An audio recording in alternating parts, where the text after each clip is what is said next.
was going to do this outside, but you might be able to hear the landscapers mowing the lawn right now because it's Logan. Can't keep up with that tripod. But anyway, so Tuesday afternoon, very basic today. This is one of the coolest can arts I've ever seen. But this is why I bought it. And like, it looks like an '80s arcade like cabinet or something. It looks like it would be like a video game or something. So this is Collective Arts. Let's say 𝓕𝓻𝓮𝓲𝓷. I don't know if that's a collab brewery or whatever.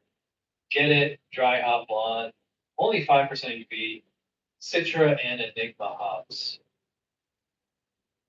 So not much else to say. I mean, I think blonde ale is probably like the most basic style of them all. So yeah, I mean, it's blonde. It is quite hazy, not quite New England IPA, hazy, milkshake, hazy, but and as always, we got what 2.5 acres of foam on there. Yeah, yeah, very citrusy smelling. I mean, it is Citra hops, right? Citra and Enigma. Yeah, it's like grapefruit peel, lemon. I would not say lime. A lot of grapefruit. Maybe not lemon. Maybe a little bit of lemon. Maybe like a little bit of like some kind of like a navel orange, not a blood orange. Not the kind of juicier one. Trying to like smell the smells. Kind of like a cereal smell, slight wheat. Um, Probably just too raw. It doesn't have that distinct Pilsner character. It's probably a really simple recipe. Blondes. You're made of blonde. They're really easy. That's just like you can do a smash with a blonde. 2 row, whatever hops you want. So yeah, I mean, going off the aroma, this could definitely trick you to think it's an IPA or a pale ale. It is that hoppy and citrusy. I mean, but blonde ales, by their nature, like aren't really all that aromatic. Although I have had some really good ones. So let's dive in. Cheers.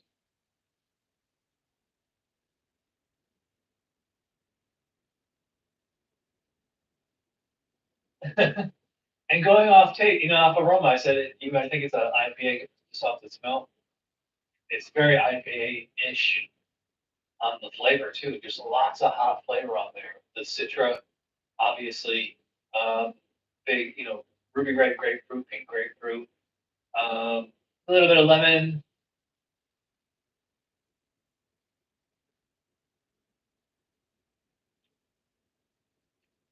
Definitely like a peppery, spicy kind of hot flavor. Like a peppercorn almost, but not like to the extent you get in a saison or like a German Pilsner. But yeah, so it's like citrus. It's almost like essentially a New England IPA watered down. Um, that's a New England IPA, the hazy IPA style. It always starts citrusy, maybe tropical, and then finishes like with that peppery, grassy, spicy sensation.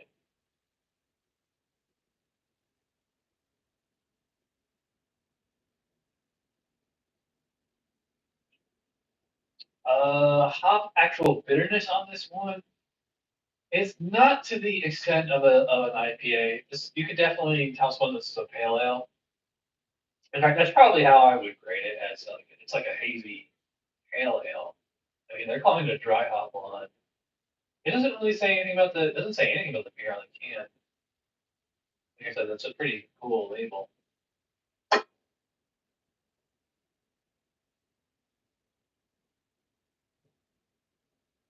Pretty juicy on this one. So yeah, I mean, if you like New England IPAs, hazy IPAs, whatever you want to call them, you'd probably like this beer. I mean, it's just like the intensity is like the New England IPAs up here. It's kind of down here. Almost the same flavor character, just with a much lower intensity, much lower bitterness too.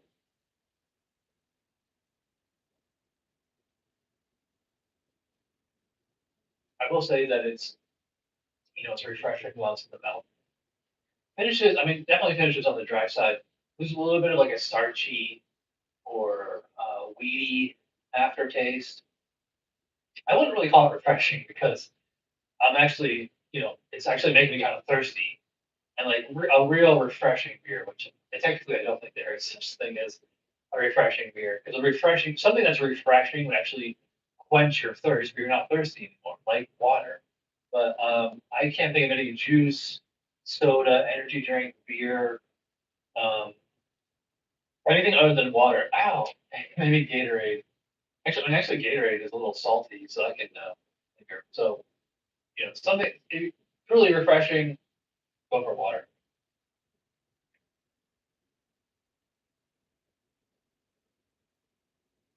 I guess it's refreshing, and like if you're one of these guys out here on the lawn, you're really thirsty, you would probably be able to kill this whole thing in one big gulp.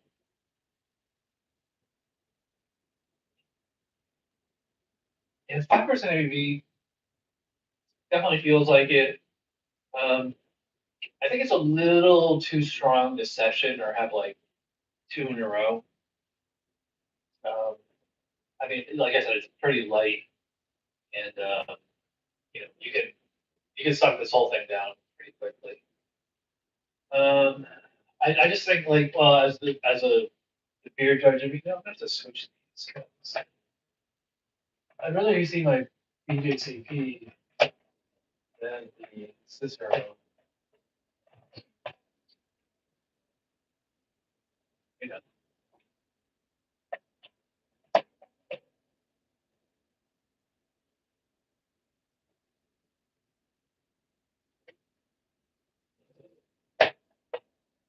yeah, riveting, riveting stuff. All right, so yeah, you can see the beer judge and me, as I was saying, they're calling this a pale ale. To me, it is. I could judge it actually to the hazy IPA styles. You know, hazy IPA that are not super bitter beers. I saw on Untapped, maybe it was on the can. It said it was 30 IBUs. Must have been on Untapped, but yeah, I mean, it seemed like 30. 30 is pretty firm. Most IPAs would be 50 or more.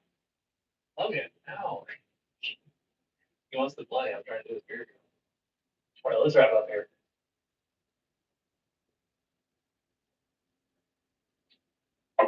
So, like I was saying, um, yeah, it's a nice,